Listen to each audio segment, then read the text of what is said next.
Отношения – это не значит иметь красивого парня или красивую девушку.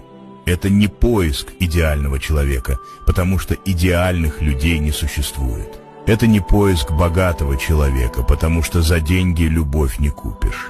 Отношения – это поиск человека, который уважает вас, заботится о вас, понимает вас, гордится тем, что у него есть вы, и любит вас таким, какой вы есть.